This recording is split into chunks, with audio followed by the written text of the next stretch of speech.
Hello കൂട്ടുകാരെ, one day one episode സീരീസിലേക്ക് എല്ലാവർക്കും സ്വാഗതം. ഓഫ് ക്യാമ്പസ് എന്ന പരമ്പരയിലെ വളരെ പ്രധാനപ്പെട്ട ഒന്നാണ് ദ ബ്രേക്കപ്പ് എന്ന ഈ 4ാം എപ്പിസോഡ്.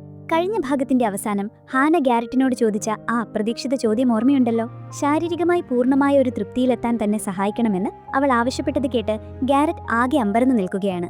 ഇത്തരം കാര്യങ്ങളെക്കുറിച്ച് തുറന്നു സംസാരിക്കാൻ ആൺകുട്ടികൾ മടിക്കുന്നത് എന്തുകൊണ്ടാണെന്ന് ഹാന ചോദിക്കുന്നു. ഗാരറ്റ് ആദ്യം അതൊരു തമാശയായി കണ്ട് ഒഴിഞ്ഞുമാറാൻ ശ്രമിച്ചെങ്കിലും ഹാന വളരെ ഗൗരവത്തോടെയാണ് സംസാരിക്കുന്നത്. തന്റെ ഈ ആവശ്യത്തിന് പിന്നിലുള്ള വേദനിപ്പിക്കുന്ന ആ ഭൂതകാലം അവൾ ഒടുവിൽ ഗാരറ്റിന് മുന്നിൽ തുറന്നു പറയുന്നു. ഹൈസ്കൂൾ കാലത്ത് ഒരു പാർട്ടിയിൽ പങ്കെടുത്തപ്പോൾ ആരോ അവളുടെ പാനീയത്തിൽ എന്തോ കലർത്തി നൽകി അവളെ ദ്രോഹിച്ചിരുന്നു. ആ ഭയാനകമായ ഓർമ്മകൾ കാരണമാണ് അവൾ ഇന്നും പൊതുസ്ഥലങ്ങളിൽ വെച്ച് പാനീയങ്ങൾ കുടിക്കാൻ ഭയക്കുന്നത്. ആ സംഭവത്തിന് ശേഷം കരോൾ എന്ന കൗൺസിലറുടെ സഹായത്തോടെ താൻ ആ മാനസികാഘാതത്തിൽ നിന്നും ഒരു പരിധിവരെ മോചിതയായെന്ന് അവൾ വ്യക്തമാക്കുന്നു. ആ ക്ലിനിക്കിലെ വ്യത്യസ്തമായ കപ്പുകളും ചായശേഖരവുമൊക്കെ അവൾക്ക് പുതിയൊരു തുടക്കം നൽകാൻ സഹായിച്ചിരുന്നു. എങ്കിലും മറ്റൊരാളുമായി ശാരീരികമായി അടുക്കുമ്പോൾ പഴയ ഭയം അവളെ അറിയാതെ തളർത്തുന്നുണ്ട്. ഒറ്റയ്ക്ക് അവൾക്ക് യാതൊരു പ്രശ്നവുമില്ലെങ്കിലും മറ്റൊരാൾക്കൊപ്പം ആ മാനസികാവസ്ഥയിലേക്ക് എത്തിച്ചേരാൻ അവൾക്ക് സാധിക്കുന്നില്ല. ഇപ്പോൾ ജസ്റ്റിനുമായി അവൾ നല്ലൊരു ബന്ധത്തിലാണ്. ഇന്ന് രാത്രി അവന്റെ കൂട്ടുകാരില്ലാത്തതിനാൽ അവൻ ഹാനയെ അങ്ങോട്ട് ക്ഷണിച്ചിട്ടുണ്ട്. എന്നാൽ അവനുമായി ഉണ്ടാകാനിടയുന്ന ആ ശാരീരിക അടുപ്പം അവളെ വല്ലാതെ ഭയപ്പെടുത്തുന്നു. അതുകൊണ്ട് തനിക്ക് പൂർണ്ണമായി വിശ്വസിക്കാൻ കഴിയുന്ന യാതൊരുവിധ പ്രതിബദ്ധതകളും ഇല്ലാത്ത തന്റെ സുഹൃത്തായ ഗാരറ്റിലൂടെ ഇതിനൊരു പരിഹാരം കാണാൻ അവൾ മുതിരുകയാണ്. ഈ രഹസ്യം ക്യാമ്പസിലെ തന്റെ ഏറ്റവും അടുത്ത കൂട്ടുകാരിയായ ആലിക്ക് പോലും അറിയില്ലെന്ന് അവൾ വ്യക്തമാക്കുന്നു. ഗാരറ്റിൽ നിന്നും സഹതാപമല്ല, മറിച്ച് ഒരു നല്ല സുഹൃത്തെന്ന നിലയിലുള്ള പിന്തുണയാണ് അവൾ ആവശ്യപ്പെടുന്നത്. ഹാനയുടെ അവസ്ഥയും അവളുടെ ആവശ്യത്തിന്റെ ഗൗരവവും മനസ്സിലാക്കിയ ഗാരറ്റ് ഒടുവിൽ അവളെ സഹായിക്കാൻ സമ്മതിക്കുന്നു. ഇന്ന് രാത്രി തന്നെ അതിനായി അവർ സമയം കണ്ടെത്തുന്നു. ഇതിൽ സമയം ഒരു ഭാഗത്ത് ടക്കർ എന്ന വിദ്യാർത്ഥി സിഗ്ടൗ ഫ്രട്ടേണിറ്റിയുടെ ഭാഗമാകാനുള്ള പരീക്ഷണങ്ങളിലാണ്. അവിടെയുള്ള സീനിയർ അംഗങ്ങൾ അവനെ സ്വാഗതം ചെയ്ത് ഒരു വിചിത്രമായ ടാസ്ക് ഏൽപ്പിക്കുന്നു. ഒരു ചെറിയ മുന്തിരിങ്ങയെ അവന്റെ കയ്യിൽ ഏൽപ്പിച്ചുകൊണ്ട് അതിനെ തന്റെ കുഞ്ഞിനെ പോലെ സംരക്ഷിക്കണമെന്ന് അവർ ആവശ്യപ്പെടുന്നു. ഇനി ഈ മുന്തിരിങ്ങയ്ക്ക് എന്തെങ്കിലും സംഭവിച്ചാൽ അതിലും വലിയൊരു പഴം കയ്യിൽ വെച്ച് നടക്കേണ്ടി വരുമെന്ന ഭീഷണി കൂടി കേൾക്കുമ്പോൾ ടക്കർ അവിടെ നിന്ന് ഓടി രക്ഷപ്പെടുന്നു. തന്റെ കയ്യിലെ ആ കൊച്ചു മുന്തിരിയെ സംരക്ഷിക്കാനുള്ള അവന്റെ നെട്ടോട്ടമാണ് പിന്നീട് നമ്മൾ കാണുന്നത്. അടുത്തതായി നമ്മൾ കാണുന്നത് ഹാന അവളുടെ സംഗീത ക്ലാസ്സിൽ ഇരിക്കുന്നതാണ്. അവൾ ഒരു പുതിയ പാട്ടിന്റെ പണിപ്പുരയിലാണ്. ജസ്റ്റിൻ എഴുതിയ വരികൾക്ക് മനോഹരമായ ഒരു ഈണം നൽകാനാണ് അവൾ ശ്രമിക്കുന്നത്. എന്നാൽ അവളുടെ സംഗീത അധ്യാപകൻ അതിൽ പൂർണ്ണ തൃപ്തനായിരുന്നില്ല.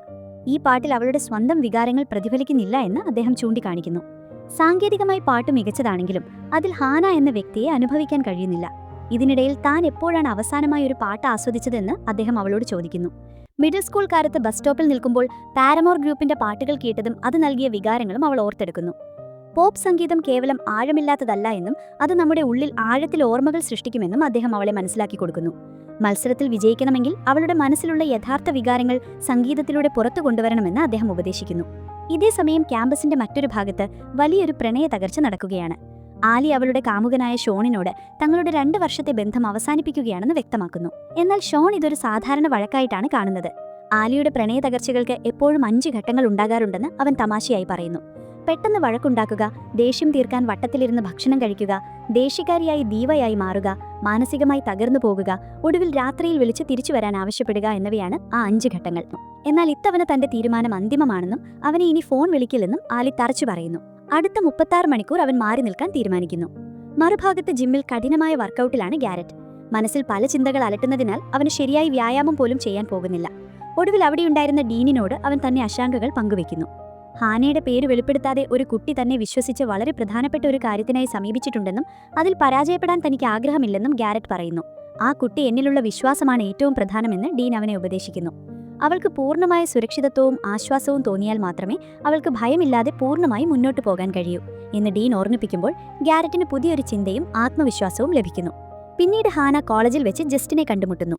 ജസ്റ്റിൻ പാട്ടിനെക്കുറിച്ചുള്ള തന്റെ ടീച്ചറുടെ നല്ല അഭിപ്രായം പങ്കുവെക്കുകയും ഇന്ന് രാത്രി വീട്ടിലേക്ക് വരാൻ അവളെ ക്ഷണിക്കുകയും ചെയ്യുന്നു. എന്നാൽ ജസ്റ്റിന്റെ അടുത്തേക്ക് പോകുന്നതിന് മുൻപ് ഒരു സുപ്രധാന കാര്യം തനിക്ക് തീർക്കേണ്ടതുണ്ടെന്ന്, അതുകൊണ്ട് അടുത്ത ദിവസമാകാമെന്ന് ഹാന അവനോട് പറയുന്നു. രാത്രിയായപ്പോൾ ഹാന ഗാരറ്റിന്റെ മുറിയിലെത്തുന്നു. അവൾ ധരിച്ചിരുന്ന വസ്ത്രത്തിൽ അത്ര കംഫർട്ടബിൾ അല്ലാത്തതിനാൽ ഗാരറ്റ് അവൾക്ക് ധരിക്കാൻ മറ്റൊരു അയഞ്ഞ വസ്ത്രം നൽകുന്നു. അവൾ വസ്ത്രം മാറുമ്പോൾ അവൻ മര്യാദയ്ക്ക് തിരിഞ്ഞു നിൽക്കുന്നു. 2 പേർക്കും പരസ്പരം വലിയൊരു പരിഭ്രമമുണ്ടായിരുന്നു. ആ അന്തരീക്ഷം കുറച്ചുകൂടി ശാന്തമാക്കാനായി ഒരു പാട്ട് വയ്ക്കാൻ ഗാരറ്റ് നിർദ്ദേശിക്കുന്നു. അവന്റെ പ്ലേലിസ്റ്റിലെ ഏറ്റവും പ്രിയപ്പെട്ട ഒരു പാട്ട് അവൻ പ്ലേ ചെയ്യുകയും അവർ 2 പേരും തമാശയായി നൃത്തം ചെയ്യാനും തുടങ്ങുന്നു. ഇതോടെ അവരുടെ മനസ്സിലെ ആകാംക്ഷ കുറച്ചുകൂടി ഇല്ലാതാകുന്നു. അവർ സാവധാനം ശാരീരികമായി അടുക്കാൻ ശ്രമിക്കുന്നു. എന്നാൽ പെട്ടെന്ന് ഹാന അതിൽ നിന്ന് പിന്മാറുന്നു. തനിക്ക് ആ നിമിഷത്തിൽ പൂർണ്ണമായി ശ്രദ്ധിക്കാൻ കഴിയുന്നില്ല. സ്വന്തം ശരീരത്തിൽ നിന്നും മനസ്സ് വേർപെട്ടു പോകുന്നതായി തോന്നുന്നു. തനിക്ക് എന്തോ കുഴപ്പമുണ്ടെന്നും താൻ ഒരുപക്ഷെ എന്നേക്കുമായി തകരാറിലായോ എന്ന് അവൾ ഭയപ്പെടുന്നു. എന്നാൽ ഗാരറ്റ് വളരെ ക്ഷമയോടെ അവളെ ആശ്വസിപ്പിക്കുന്നു. അവൾക്ക് യാതൊരു കുഴപ്പവുമില്ല, തന്നോട് പൂർണ്ണമായി പൊരുത്തപ്പെടാൻ കുറച്ചുകൂടി സമയം വേണമെന്നത് തികച്ചും സ്വാഭാവികമാണെന്ന് അവൻ പറയുന്നു. തുടർന്ന് അവനൊരു പുതിയ വഴി നിർദ്ദേശിക്കുന്നു.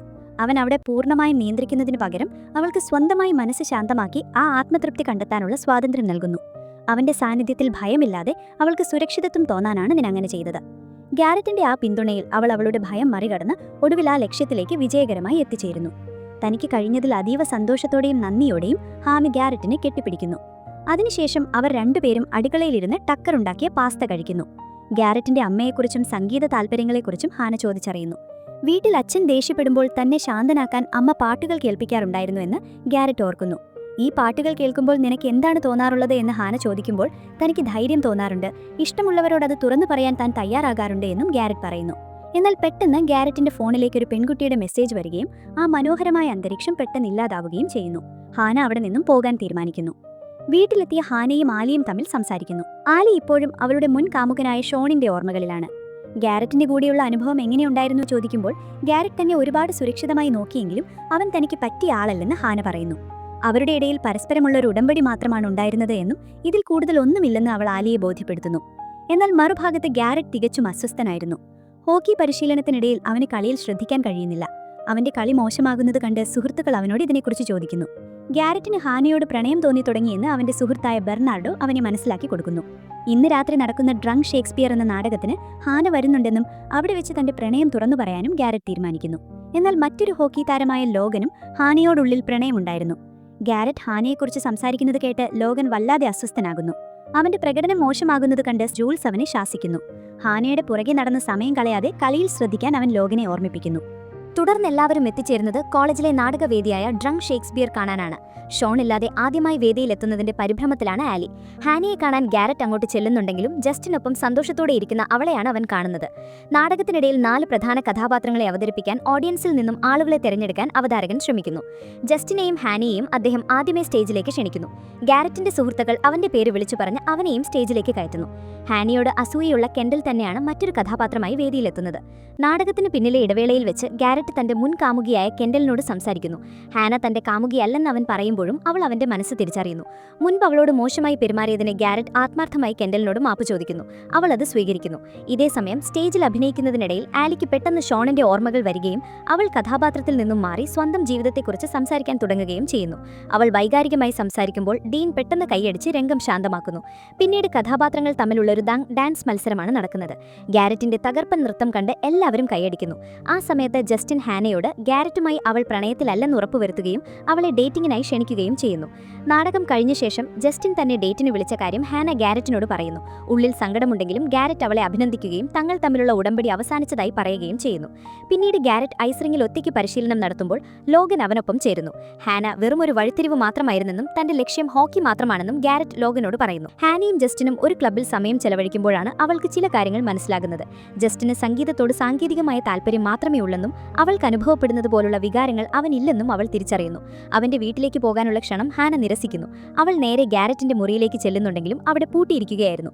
അവസാനം അവൾ ഹോക്കി ഗ്രൗണ്ടിലേക്ക് വരികയും അവിടുത്തെ അനൗൺസ്മെന്റ് സിസ്റ്റത്തിലൂടെ ഗാരറ്റിന്റെ അമ്മയുടെ ഏറ്റവും പ്രിയപ്പെട്ട പാട്ട് പാടാൻ തുടങ്ങുകയും ചെയ്യുന്നു. ആ പാട്ടിലൂടെ ഹാന തന്റെ പ്രണയം ഗാരറ്റിനെ അറിയിക്കുകയാണ്.